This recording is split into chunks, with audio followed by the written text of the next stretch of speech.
ወንድ ልጅ ተወልዶ ካልሆነ እንዳባቶ ወንድ ልጅ ተወልዶ ካልሆነ እንዳባቶ ቆሚስ አልብሳቸው አውሎት ኮቤቱ ድውን አይዞማልቤን ይጨነቁለት።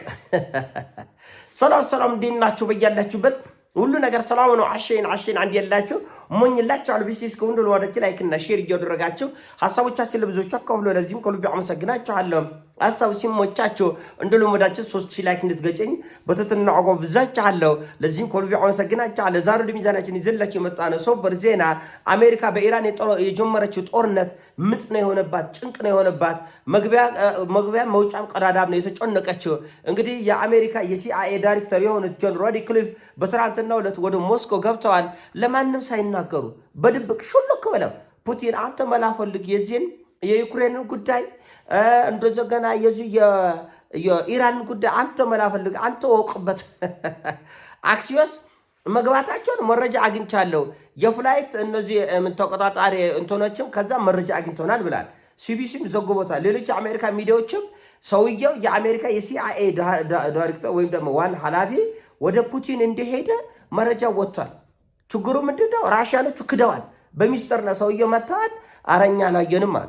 የአጀባ መኪኖች የሲአይኤ ዳይሬክተር አጀበው የሄዱ መኪኖች የሶሻል ሚዲያ ላይ ተለቋል። ግዙፉ ሲ17 የተባለ ሲ70 የተባለ የአሜሪካ የጦር አውሮፕላን እንደዚሁ ወደ አሜሪካ ሲገባም ታይቷል። መኪናውም አጅቦ ወደ ሞስኮ ወደ ሲገባም ታይቷል። አሜሪካ አረ አይኔን ግንባር ያልከው እኔ አልሄድኩም ማለት እኔ ወደ ራሽያ አልሄድኩም፣ ውሸት እኔ አይኔን ግንባር ያልከዋል። ሲቢሲ አክሲዮስ ግን ዘግቦታል። ሲቢኤስም ዘግቦታል። ሌሎች ቴሌቪዥንም የሚዲያዎችም የዜና አውታሮችም ዘግቦታል። እና ሰዎቹ ተጨንቀዋል። የጨነቀለት እየየ ነው ያልኳቸው የጦርነት ልዛ ተጨንቀዋል። በዚህ በኩል ፓኪስታንን አደራድሩኝ እያለች እየተለማመጠች ነው። በትናንትናው ዕለት የኢራን ፕሬዚዳንትና የፓኪስታን የሀገር ውስጥ ሚኒስተር የሆኑት ሰው ውይይት አድርገዋል። ወደ ቀደመው በኢራንና በአሜሪካ ጋር ከዚህ በፊት የተፈረመው ድርድር ወይም ደግሞ ስምምነት በቦታው እንዲመለስ ለማድረግ ፓኪስታን እንቅስቃሴ እያደረኩ ነው፣ ጥሩ ለውጥም እያየሁበት ነው ብላለች ፓኪስታን። በዚህ በኩል ደግሞ ራሽያን እባክሽ ቅበሪኝ፣ ከዚህ ጉድ አውጭኝ፣ የአሜሪካ ሕዝብም ሳይሰማ ሚዲያም ሳይሰማ የሲአይኤ ዳይሬክተር ሹልክ ብሎ ገብቶ ከፑቲን ጋር እየተያየ ነው ያለው። በዚህ በኩል ደግሞ ማዕቀብ ይጥላሉ። ተጨንቋል ከሰዎቹ ተጨንቋል። አውሮፓ ምን ሊሰራ ነው የሄደው? ጆን ራድክሊፍ የሲአይኤ ዋና ኃላፊ የሆነው ጆን ራድክሊፍ ምን ሊሰራ ነው የሄደው ብሎ አውሮፓ ተጨንቆ ነው ያለ። ዩክሬን ሊሸጡኝ ነው፣ በቃ እነዚህ አሜሪካኖች ለራሽያ ሊሸጡኝ ነው፣ እንዴት በድብቅ ሄደ የሚሉ እና መረጃው ከ3 ከ4 ከ5 አቅጣጫ ወጥቷል። ሰውዬው ወደ ራሽያ ሂዷል። ከፑቲን ጋርም ሊነጋገር እንደሆነ መረጃዎች ወጥተዋል። ነገር ግን ራሽያም ክዳለች፣ አሜሪካም ክዳለች። ለምን ጉዳዩ የሆነ በሚስጥር ሊያልቅ የተፈለገ ጉዳይ አለ። በዩክሬን ጉዳይ፣ በኢራንም ጉዳይ በሚስጥር የሆኑ ጉዳዮችን መፍትሄ ለማግኘት እየተፈለገ ነው። ጦር ጠማቂው የጦርነት አለቃ የጦርነት ጌታ የሆነ አውሮፓ ዶግማ አረ ምንድነው? ምን ይሼ ነው? ሰላም ልታወርድ ነው እንዴ ብለው ደንግጦናል። እና በጎን ደግሞ አሜሪካ ምን ታደርጋለች? የአይአርጂሲ ምንድነው የኢራን እስላማዊ አብዮታዊ ዘብ ኃላፊ የሆኑ ሰዎች የፋይናንስ ምንጭ የሚያክሰው ካለ 10 ሚሊዮን ሰጣለሁ። 10 ሚሊዮን አስቡ።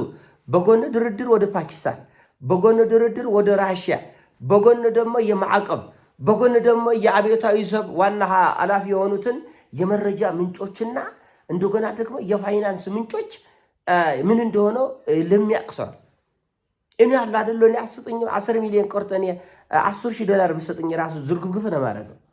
የመረጃ ምንጭ ቻይናና ራሽያ ናቸው። የሳተላይት ምንጮች ቀድሜ ከ8 ወር በፊት ተናግረዋል።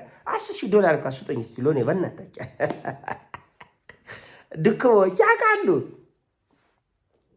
የመረጃ ምንጫቸው ኢራኖቹ ቻይናና ራሽያዎች ናቸው። ጥንቅቅ ጽድት ልቅም ያለ መረጃ የሚሰጡ እነሱ ናቸው። በሳተላይትም ይሁን በመሬት ላይ ባለ የደህንነት መዋቅርም ቢሆን እያንዳንዱን እስትንፋስ አሁን የሲአይኤ ዳይሬክተር ወደ ራሽያ ሞስኮ በድብቅ ሹልክ ብሎ እንደ ሌባ የገባው ራሽያ ምን እየሰራች እንደሆነ ያውቃል። ጠንቅቀው ነው የሚያውቁት። አውሮፓ ዝም ብሎ ነው የሚሳፈጠው። ዝም ብሎ ምንም የሚያውቀው ነገር የለም። ምንም የሚያውቀው ነገር የለም። ገና በአሜሪካ አንቆልባ ታዝሎ ሽሩሮ እያለች አሜሪካ አውሮፓን ዘላለም ተሸክማ የምትኖር መስሎት ነው። የአሜሪካ የመከላከያ ስርዓቶች ከአውሮፓ ላይ ቢነቀሉ አውሮፓ ባዶ ራቁቱ ባዶ ቂጡ ነው የሚቀር ባዶ። የአሜሪካ የጦር በጀት ቢቆም አውሮፓ ባዶ ቂጡ ነው የሚቀር። ግን በአውሮፓ ጀርባ ሆነን እንታኮሳለን፣ በአሜሪካ ጀርባ ሆነን እንታኮስ ነው የሚሉት። አሁን ደንግጠዋል። ምን ሊሰራ ሄደ? የሲአይኤ ዳይሬክተር ወነገራችን ላይ ስነ ልቦናቸውን የሚያውቃሉ አሜሪካኖቹ። የራሽያኖቹ ስነ ልቦና ያቋታል። እንደው ዝም ብለ ያው እንሞካከር እንደ ትከሻ ለትከሻ እንሞካከር ብለውን እንጂ ራሽያኖቹ ቀልድ የማያውቁ ገገሞች ናቸው። የነቂት በሀገራቸው ጥቅም ከመጣ ራሽያ፣ ሰሜን ኮሪያ እና ኢራን ይቅርታ ተመልካቾች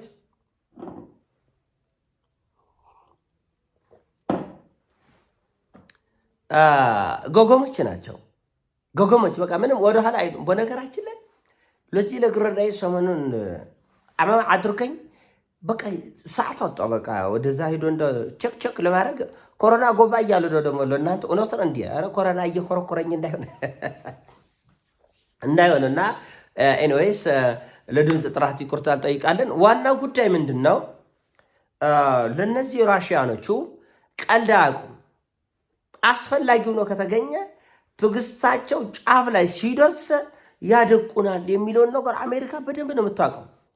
ግን በተቻለ አቅም እንደዚህ ዙራን ክክክክ እያረኩኝ በፕሮክሲ ዋር በዩክሬን በኩል ራሽያን ማዳከም የሚቻል ከሆነ በኢኮኖሚ በጦርነት የሚል ሀሳብ ነው።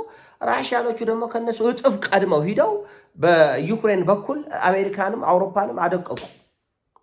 በኢራን በኩል አሜሪካንም አውሮፓንም አደቀቁ። አሁን አሜሪካ በጥፊ ልትወድቅበት የምትችልበት እድል እየሰፋ ነው። የፈረደበት ያቺ ኒኩለር ብቻ ነው እየቀራች ያለችው። ሌላው አቅማ ተሟጦ እንኳን ለኢራን አይደለም ሌላው ዓለም አቅማ ምን ያህል ድረስ እንደሆነ ግምገማና ጥንቃቄ እንዲያደርግና ግምገማ መረዳት እንዲይዝ አድርጓል። የኢራን ጦርነት የደህንነት መዋቅራቸውም በተባለው ደረጃ አይደለም። የአሜሪካ የደህንነት መዋቅር የሞሳድም እንደዛው እነሱ በመላ ዓለም ሲፈሩበት የነበረው አይነት አይደለም። ለምን 10 ሚሊዮን ዶላር ለራሳቸው አይበሉም? ሞሳድ የዛን ያክል ብቃት ካለው ሲአይኤ የዛን ያክል ብቃት ካለው ለምን ብሩን ለራሳቸው አይበሉምና እነሱ አይዟቸው። ሞሳድ ያልቻለም እኛ እንችላለን እንዲሁ ለምን ታስጨንቅናላችሁ? ለምንድን ነው የምታስጨንቀው? ሞሳድ ያላገኘውን መረጃ ሲአይኤ ያልደረሰበትን መረጃ እባካችሁ በግለሰብ ደረጃ ይህንን ነገር የፋይናንስ ምንጫቸው ውስብስብ ነው። በቃ ለዚህ በጣም የጥልቁ ነው። በቃ ምንም ማንም ሊደርስበት አይችልም። በጣም የሚያስደንቅ ነው። በጣም የሚያስደንቅ የኢራን የፋይናንሻል ምንጯ ወይም ደግሞ ሰርኩሌሽኗ ይሄ ቢሊየንስ ዶላር በምን መንገድ ሰርኩሌት እንደሚያደርግ ዓለም በሙሉ ማወቅ አቅቶታል። የአሜሪካ የኢኮኖሚ ሳይንቲስቶች ባድ በቃ ኔፕ ነው የሆኑት። እንዴት ነው የነገሩ ይላል። የደህንነት መዋቅሯ የኢራን የደህንነት መዋቅር ፍጹም ውስብስብ ነው እና ሲአይኤ ሲጨንቀው እናንተ መረጃው ካላችሁ በሰጡኝ ደስ ይለኛል ይላል። እንዲጀስ አንተ ያላወቀውን ማን ነው የሚያውቀው? ሎኔ ልጠቆመ ነው ማን ሊጠቆመ ፈልገ ነው? ፍቅረሽ ዙን ይጠቁማችሁ ይተንቡ ይላችሁ ካልሆነ እና ይሄ ጦርነት ውስብስብ ነው። አሜሪካኖቹ በመረጃም ተበልጠዋል። በጦር ሜዳም በሚሳኤል በድሮን አቅሞችም ተበልጠዋል። በስትራቴጂክ አካሄድም ተበልጠዋል። ቀድሞ የተዘጋጁበት ነው። በራሽያ በኢራንና በሰሜን ኮሪያ በኩል ከፍተኛ ጥልቀት ያለው ስራ ነው የተሰራው። ከፍተኛ ጥልቀት ያለው እንደዚሁም ብለው ቦጭ እነሱ የልጆቹ ቃቃ አጓጉል ነገር ለምደዋል። እንደዚሁ ደግሞ አይሳካም። ያካሄድ ደግሞ ማንንም የትም ሊያደርስ የሚችል አይደለም። የሆነ ሆኖ እንግዲህ ይሄ ጉዳይ አሁንም ሰፋ ያለ እንቅስቃሴና ጥንቃቄ የሚፈልግ ጉዳይ ነው። አሁንም ይሄ ጉዳይ ከፍተኛ እርምት የሚፈልግ ጉዳይ ነው። ጦሱ ግን ለመላ ዓለም ይተርፋል። በእርግጥ ትራምፕ ይህን ምርጫ መሸነፋቸው አይቀርም። ይህን ጦርነት የተወሰነች መስመር አስይዘው ስማቸውን አድሰው ለመውጣት ኢምፒች ነው የሚደረጉት እና ምናልባት በዚህ ምርጫ በሚድተርም ምርጫ ትራምፕ የሚሸነፉ ከሆነ አቅም ያጣሉ። የሚቀጥለውን 2 ዓመት የተባሉትን ብቻ ዴሞክራቶች የድምፅ ብልጫ ስለሚያገኙ በኮንግረስ የተባሉትን ብቻ እያጸደቁ አንገታቸውን ደፍተው 2 ዓመት በውርደት በፍረት የሚጨርሱት ይሆናል። ይሄን ሀሳብ ነው። ሀሳብ ሲሞቻችሁ ላይክ አድርጉ፣ ሼር አድርጉ። ወዳችኋለሁ። ፒስ